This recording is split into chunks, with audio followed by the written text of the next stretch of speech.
rien. Je ne fais même jamais de pub pour mes agences. Je ne cherche pas de clients sur TikTok, loin de là. Donc, bon, je ne sais pas si c'est à moi que tu parlais ou si c'est en réponse à un autre commentaire. Sylvain, notre maison fait combien de mètres carrés? Ah, c'est une bonne question. Mais en tout cas, une chose est sûre, c'est que notre maison fait moins de mètres carrés que ceux pour lesquels elle nous a été vendue. On l'a acheté de particulier à particulier. Sur le Bon Coin, il y avait un nombre de mètres carrés qui était celui du DPE de l'époque, DPE ancienne version, antérieure au 1er juillet 2021. Et finalement, notre maison fait 50 mètres carrés de moins, parce que oui, elle est grande, que ceux pour lesquels on l'a acheté. Donc moi, en l'achetant, je me doutais bien qu'elle faisait moins que ce qui était marqué dans l'annonce. Mais encore une fois, c'est pour vous rappeler qu'en copropriété, les mètres carrés qu'on vous vend sont garantis. C'est la loi Carrez. Il n'y a que 5% de possibilité d'erreur. Donc c'est relativement faible. Sur une maison, on peut très bien vous dire qu'elle fait 200 mètres carrés alors qu'elle n'en fait que 140. Ça vous paraît énorme, mais c'est du vécu.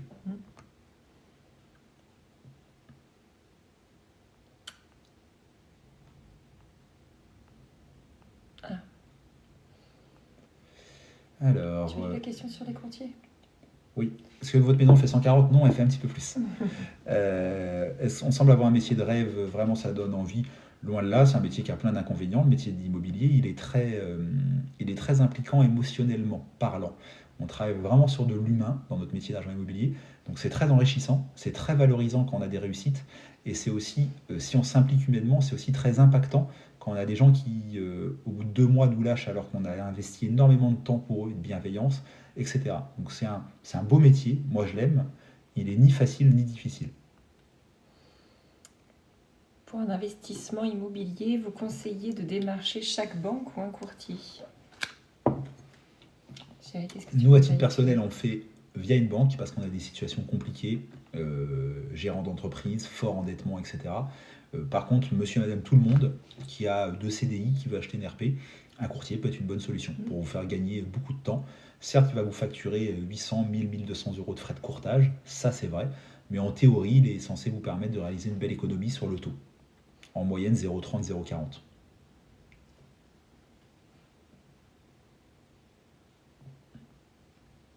Laetitia, comment vous avez pu faire pour avoir autant de mètres carrés? Ça dépend de ta région, hein. Dans notre région, en Normandie, les prix de l'immobilier sont relativement raisonnables. Et c'est pareil, on a acheté à 15 km de la grande ville qui est la ville de Caen. Donc notre maison, si on avait acheté en plein centre-ville de notre capitale locale, on aurait une maison 2 fois plus petite en termes de budget. Donc c'est tout simplement, c'est toujours pareil. Bonsoir, un truc à savoir pour louer un studio dépendant de mon bien. Est-ce que tu as 2 compteurs électriques? Après, c'est vrai que si tu n'as pas un compteur individuel EDF pour chaque partie de logement, tu vas être dans l'obligation de faire un logement meublé pour après appliquer un forfait de charge à ton locataire, déterminer un loyer, plus tu estimeras sa consommation électrique. Parce qu'attention, on n'a pas le droit de revendre de l'électricité, même si on la revend à prix coûtant. C'est illégal. Salut, j'ai une réelle question. J'aimerais investir avec une société, je ne sais pas laquelle, investir à Dubaï. Alors là-dessus, on ne donnera aucun conseil. J'ai plutôt un avis négatif là-dessus, mais n'ayant pas testé moi-même, je ne peux pas juger. En tout cas, on n'y connaît strictement rien sur ce type d'investissement et on n'a pas envie de s'y intéresser. Donc, il y a tellement de belles choses à faire dans un pays qu'on connaît, dans lequel il y a une sécurité juridique, qui est la France, qui est un super beau pays. Donc moi, je ne vois pas pourquoi j'irais me faire chier à Dubaï, dans une région, un pays que je ne connais pas, un régime juridique que je ne connais pas, une nationalité qui n'est pas la mienne. Je fais en France.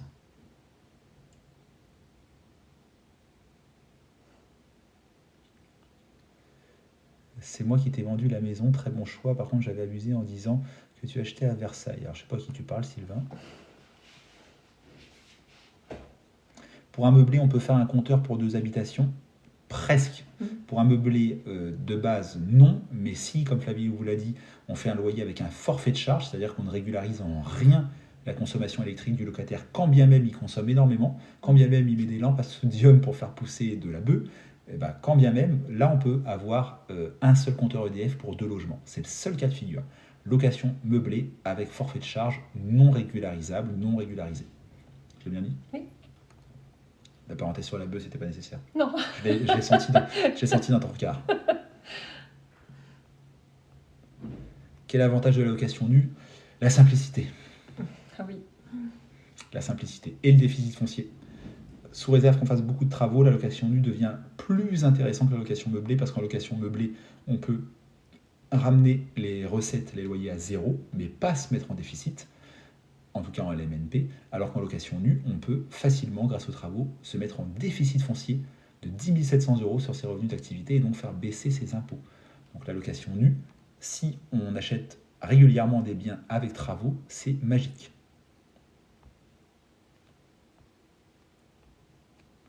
Karim, est-ce qu'on a des astuces pour enchaîner les investissements locatifs? Déjà, malgré tout, d'avoir de l'énergie, de ne pas écouter des fois les gens de ton entourage qui veulent te protéger, donc du coup qui vont voir ça d'un mauvais œil. Moi-même, quand j'ai commencé l'investissement locatif, j'étais pas avec Flavie à l'époque. Mes premiers biens, je les ai achetés tout seul, j'en ai pas parlé à mes parents, j'en ai à peine parlé à ma nana de l'époque, et je les ai achetés tout seul en nom propre. Parce que si tu écoutes autour de toi, on va te dire mais t'es fou, attends, t'en as acheté un il y a 6 mois, tu commences à avoir plus de crédit que tu gagnes d'argent tous les mois par ton travail, donc t'es un malade. Mais en fait, faut foncer. Ce qui est un risque, hein. Mais on n'a rien sans rien.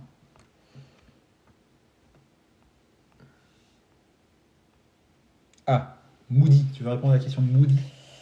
Alors, j'ai 40 000 euros. C'est mieux de payer cash un studio pour le mettre en location ou prendre un prêt immobilier même haut? Eh bien, pour un investissement locatif, on va te conseiller évidemment d'emprunter. Pourquoi? Puisque tu vas te créer une ligne d'emprunt et ça va pouvoir te créer des charges que tu vas pouvoir après déduire.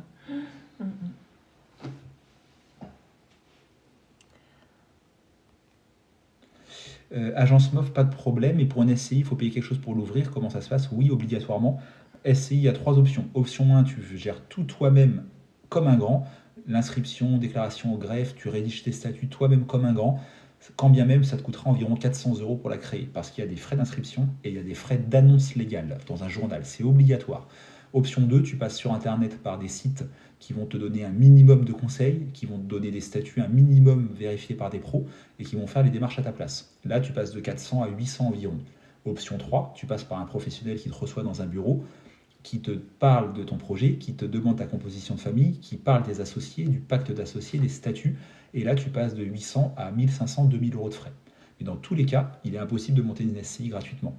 Tout comme à chaque déménagement du siège social, tu auras des frais, tout comme pour fermer la SCI, ça coûtera au moins aussi cher que pour l'ouvrir. Victor qui nous dit qu'on peut se mettre en déficit en meublé, en LMP, oui, en loueur meublé professionnel, oui, mais dans mon quotidien, dans les investisseurs que je rencontre et encore plus sur TikTok, je ne vois pas tous les jours des gens qui sont LMP. Je confirme qu'en LMNP, on ne peut absolument pas reporter le moindre euro sur ses revenus d'activité. C'est possible en location nue, 10 700 euros, voire 21 400 euros jusqu'en 2025 si c'est lié à des travaux énergétiques. Ça, c'est possible en location nue. Dit autrement, la location nue permet, je ne dis pas que c'est facile, mais permet de faire baisser tes impôts, de ne pas générer d'impôts supplémentaires et de faire baisser tes impôts. La location meublée LMNP permet uniquement de ne pas générer de nouveaux impôts, mais ne permet pas de baisser tes impôts. Je persiste et signe en LMNP, loueur meublé non professionnel.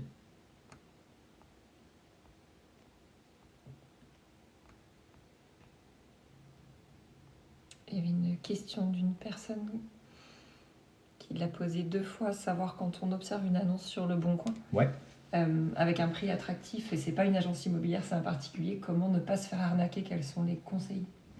Alors, lui demander d'avoir avant visite ou juste après, une agence aura plus de facilité à te le donner avant visite, et encore que, un particulier va préférer te rencontrer avant de te fournir la moindre copie de documents, mais après la visite, demande d'avoir l'intégralité des documents nécessaires à ton consentement, les diags, le DPE au complet, parce que ça commence à être cohérent un DPE depuis 2021, les documents sur la copro, les 3 derniers procès-verbaux d'assemblée, un dernier décompte de charges, etc. L'erreur pourrait être de négocier de PAP et de découvrir tous ces documents-là à l'arrache au moment de signer la promesse de vente devant un notaire. Ça, c'est une situation que je déteste, donc je te conseillerais de demander avant ou juste après la visite tout un tas de documents. Et le problème des ventes de particulier à particulier, c'est que bien souvent, les vendeurs sont réticents, voire même ne savent même pas de quoi tu parles et vont rien te fournir, que dalle.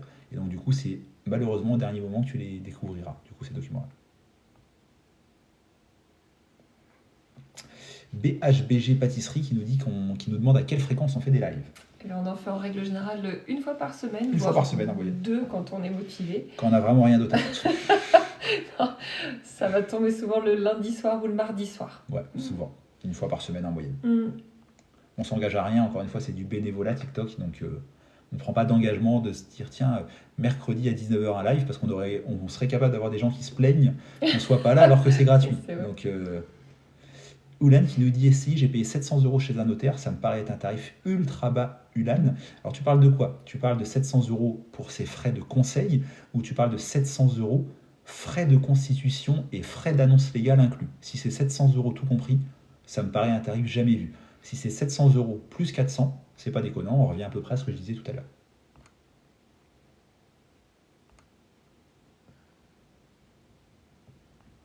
En location nulle, le déficit s'impute sur le revenu foncier que la première année. Après, c'est comme le LMNP. Sylvain, tu as tout à fait raison. Sauf que si tu es un petit malin et que tu as de l'énergie, tu achètes un bien tous les ans dans lequel tu réalises des travaux tous les ans. Ce qui est notre cas, enfin plutôt mon cas parce qu'en 2015, j'étais pas encore avec Flavie, mais depuis 2015, en 8 années, parce que 2024, je n'ai pas encore déclaré, en 8 années, j'étais 7 années en déficit foncier. Parce que j'avais acheté, jusqu'en 2022, j'ai acheté 1 ou 2 immeubles de rapport par an, tous les ans, dans lesquels j'ai réalisé tous les ans des travaux. Donc j'étais tous les ans en déficit foncier et je baissais mes revenus globaux d'activité de 10 700 euros tous les ans. J'insiste, mais c'est pour vous montrer l'économie d'impôts réalisée en 8 ans. Économie d'impôts tout à fait légale. Et j'en paye quand même des impôts, je vous rassure.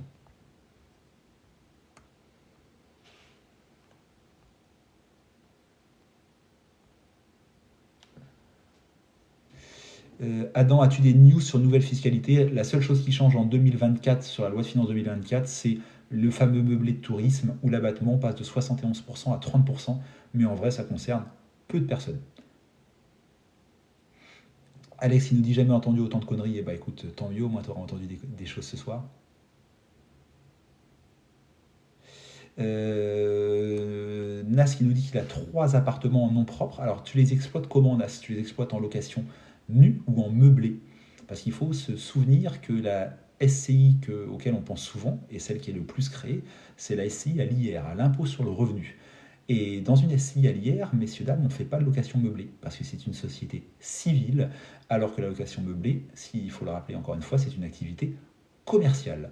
Donc on ne peut faire de la location meublée que dans une SCI à l'IS. Donc déjà, ça résout, ça clôture tout un tas de questions.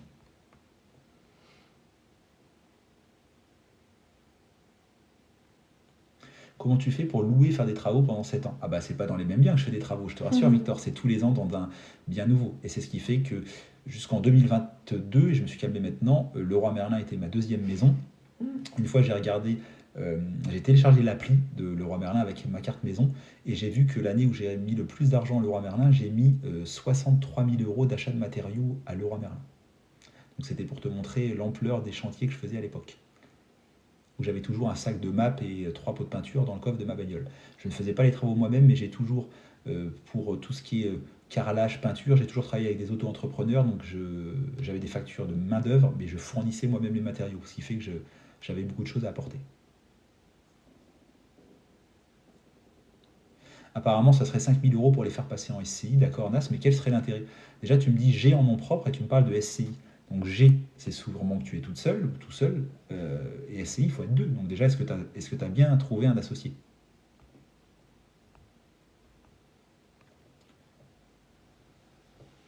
On arrive sur la fin du live, on avait dit 1 heure, ça fait 1h20. Allez, on reste grand max 10 minutes pour 2-3 dernières questions. Et après, on remerciera tous ceux qui ont interagi sur ce live. Il y en a eu beaucoup, on les remercie. Encore une fois, il y a eu 99,99% de bienveillance dans ce live, on adore, sauf un qui a dit qu'il n'a jamais entendu autant de conneries. J'espère qu'il est parti ailleurs. Et Nas qui nous dit oui, ma compagne. Est-ce que tu es sûr que c'est une bonne idée de t'associer avec ta compagne? Je rigole, bien sûr. Donc oui, déjà, tu as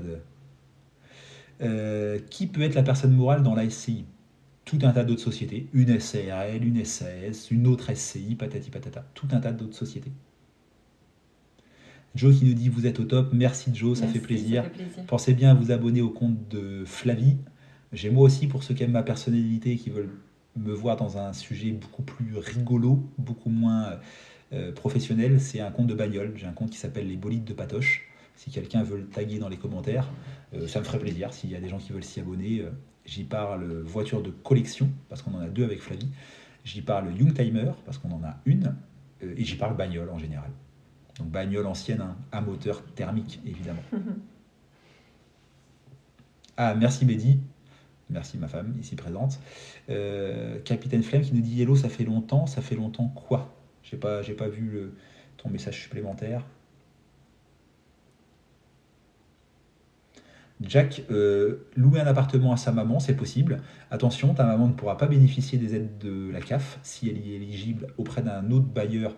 Les aides de la CAF sont refusées quand on veut louer un ascendant, aussi bien en nom propre qu'en SCI.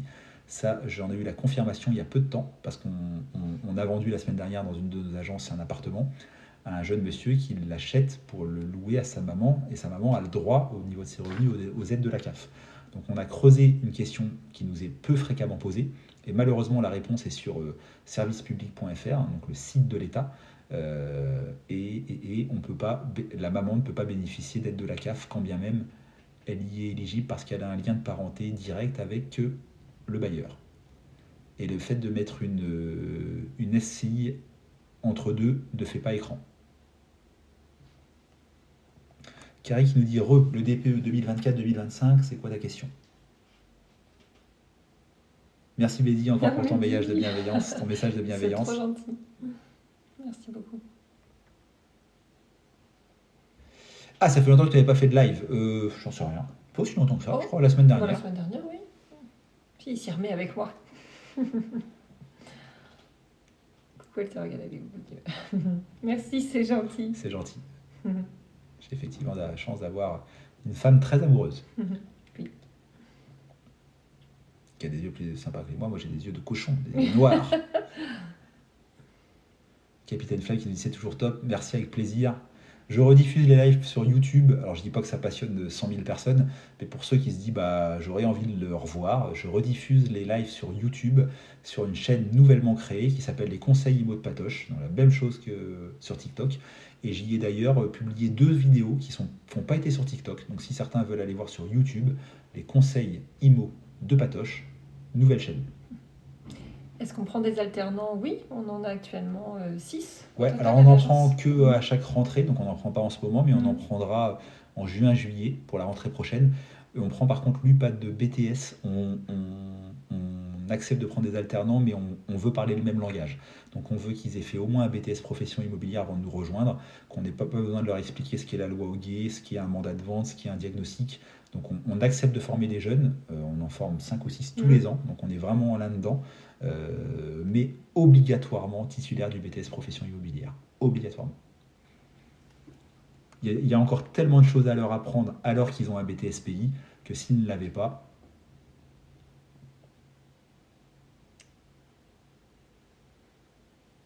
Je comprends pas ta question, oui, Carrie. Est-ce que toi tu l'as compris, ma femme? Non. Est-ce qu'on a validé l'obligation des hébergements disposant du DPE?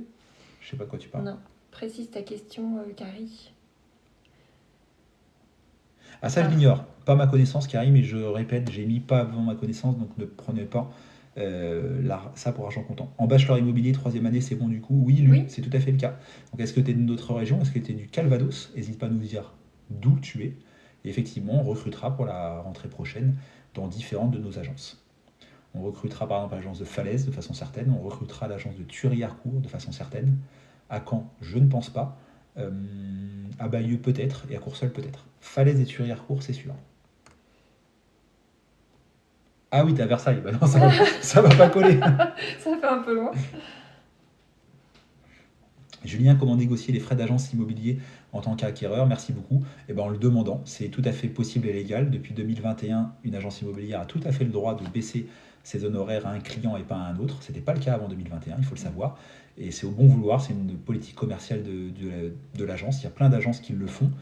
Certaines qui le font à chaque fois, d'autres qui le font de temps en temps et d'autres qui le font jamais. Si tu prends le cas de nos agences, Visit & Co, on a 5 agences qui nous appartiennent, on ne négocie jamais nos honoraires du moindre euro, on en fait un principe. Donc si tu tombes sur nous, mauvaise nouvelle, par contre tu auras un très bon service, de très haute qualité, notamment au niveau du conseil et de la rédaction de ton compromis de vente, etc. etc. Mais si tu tombes sur nous, tu négocieras pas d'1 euro les honoraires de l'agence. On préfère perdre une vente, comme disent certains, que de négocier. On en fait un principe. Et c'est vrai, dans la vie, c'est bien d'avoir des principes. En Normandie, il sera heureux, bah ouais, c'est beau, c'est vert, la Normandie. En général, les alternants qui viennent chez nous restent après. Mm. Ceux qui s'en vont pour une raison X ou Y nous disent toujours que Visit & Co, ça a été une agence très familiale, une entreprise très familiale. On se considère souvent tous comme des copains. Nous, on invite toutes nos équipes 2 fois par an chez nous, dans cette maison. On fait toujours une grosse soirée, un gros week-end festif en été, et on fait toujours une grosse soirée juste avant les fêtes. On fait du karaoké ensemble, on rigole, on fait du karting. Donc voilà, c'est une équipe bienveillante.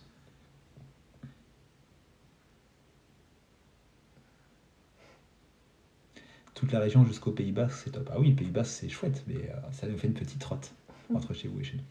Allez, s'il y a une dernière question IMO, on y répond, sinon on vous laisse pour ce soir. Le live sera rediffusé sur YouTube, les conseils IMO de Patoche. Il y a des comptes sur lesquels s'abonner. Flavie, gestion locative pour les nuls. Si vous aimez les bagnoles anciennes, les Youngtimers, vous abonnez à les conseils en IMO de Patoche. Et puis voilà, que dire de plus, pas grand chose. Carrie, merci pour ton message plein de bienveillance. Altaïr qui nous dit juste au-dessus la question STP. Alors je remonte à Altaïr. Est-ce qu'il prête facilement un gros crédit pour faire construire un bâtiment industriel pour mettre en loc? Alors oui et non, c'est des très beaux projets, mais si tu n'as jamais fait d'immobilier, que tu débarques comme ça dans une banque pour dire je veux monter un bâtiment de 800 mètres carrés pour diviser, vendre des cellules, la banque ne te prêtera pas. Par contre, si c'est ton domaine d'activité, si tu es entrepreneur, que tu l'as déjà fait en mode plus petit, je veux faire un plus gros projet, oui, c'est un projet qui peut séduire les banques. Mais ça, c'est quelque chose qu'il faut faire en SCI. Le faire en nom propre serait une très mauvaise idée d'un point de vue fiscal. Parce qu'on déduit quasiment rien sur des locaux commerciaux, alors qu'on déduit plein de choses, notamment au niveau des travaux, sur de l'habitation. Donc les locaux commerciaux, il faut les héberger au sein d'une SCI. C'est pour ça qu'on a d'ailleurs une SCI à l'IS, Flavie et moi. C'est pour nos locaux commerciaux. Nos biens d'habitation nous appartiennent en nom propre.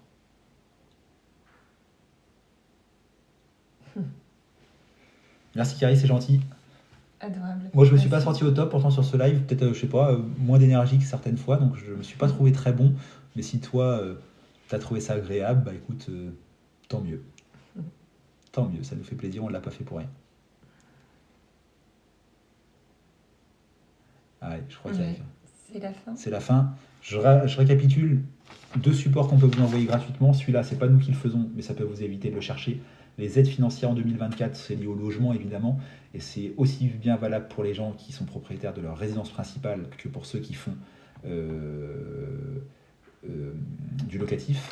Et pourquoi vous n'êtes pas passé à la SCI à l'IR? Parce que c'est moins intéressant pour nous, Seigneur Marie-Joseph.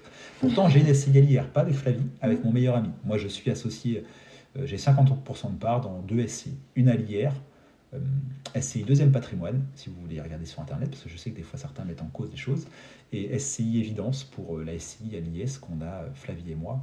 On l'a nommé comme ça parce que ça nous semblait évident.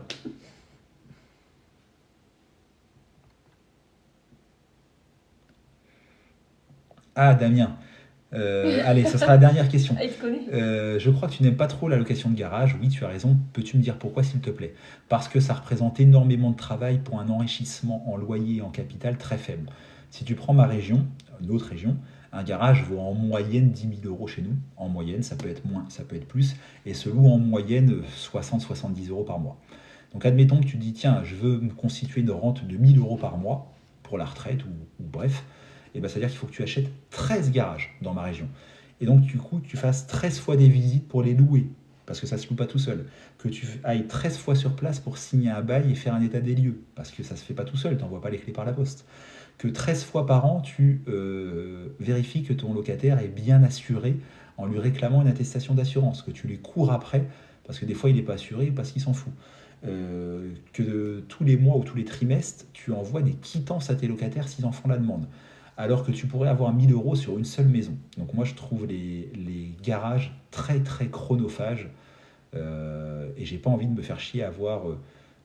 par exemple, pour avoir l'équivalent de loyer qu'on a Flavie et moi avec nos locaux commerciaux et nos trucs, il faudrait qu'on soit propriétaire de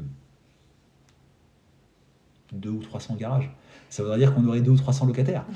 200 ou 300 baux, 200 ou 300 coordonnées de locataires, l'angoisse. Donc on préfère investir, tout comme je préfère les grandes surfaces, je préfère investir dans un immeuble constitué de 3 T3 que dans un immeuble constitué de 7 studios. Parce que 7 studios, ça sera beaucoup plus chronophage à générer que 3 T3. Donc les grandes surfaces, les maisons, les grands appartements, c'est magique. Moins de turnover, des plus gros loyers, moins de locataires, moins de chances d'avoir des emmerdes, parce que dans un grand logement, tu n'as qu'un seul chiotte, alors que dans 5 studios, tu as 5 chiottes. Et les chiottes, ça fuit. Et ainsi de suite, ainsi de suite. Alors Damien, est-ce que je t'ai bien répondu? J'attends ta confirmation et je me casse. Damien Berthaud, oui, je comprends mieux, merci de ta réponse. Bah écoute, ça sera de façon certaine l'extrait d'un short. Je publie à la fin des lives le lendemain des shorts sur TikTok. C'est Loïc, mon professionnel du montage à l'agence, qui me fait ça. Donc Loïc qui va regarder ce live TikTok demain, tu me fais un petit short sur l'extrait de mon avis sur les garages. Attention, j'ai pas la science infuse, mais j'ai un de mes agents, Étienne, qui a rencontré la semaine dernière un propriétaire de 40 garages sur Caen. Et bah, le mec, Étienne, lui demandait qu'est-ce qui est loué, qu'est-ce qui est pas loué. Le mec, il a dit de tête, j'en sais rien. Parce que c'est à l'arrache, en fait, les garages. Il y en a tellement qu'en fait, il y a la moitié du parc qui est vide, alors que ça n'arrive pas avec des logements. Bref. Allez, merci à tous. 1h30 de live, c'était cool. Gardez la pêche, comme dirait Booba. Bonne soirée à tous. T'as la voix cassée, toi. Un peu, t'as vu? Pourtant, faut arrêter de cloper, Gisèle. Pourtant, j'ai moins parlé que toi. Allez, bonne soirée tout le monde. Salut tout le monde. Le tabac, c'est tabou et on en reviendra. Tous à bout. Ciao. Ah non, j'arrête de couper. Et bonne eau fraîche. Lino qui vient d'arriver. Qu'est-ce que vous foutez, bordel? On se casse là, c'est la fin du live. Lino, j'en ai parlé plus tôt dans ce live, c'est mon associé dans la SCI à l'IR. Et c'est un pro du garage, il aime bien acheter des garages. Je viens à l'instant, Matt, de parler, de répondre à la question de quelqu'un qui me demandait pourquoi je n'aimais pas l'achat de garages en masse, genre acheter une barre de 10 ou 15 garages. Et j'expliquais le côté trop chronophage pour moi, pour des trop petits loyers. Et tu nous dis que tu as un métier, on sait tous que tu n'en branles pas une. Je ne délivrerai pas ton identité ici, donc ça ne pose pas de problème. Mais on sait tous que tu n'en branles pas une. Ok, allez. On y va. Ciao. Salut, bonne soirée.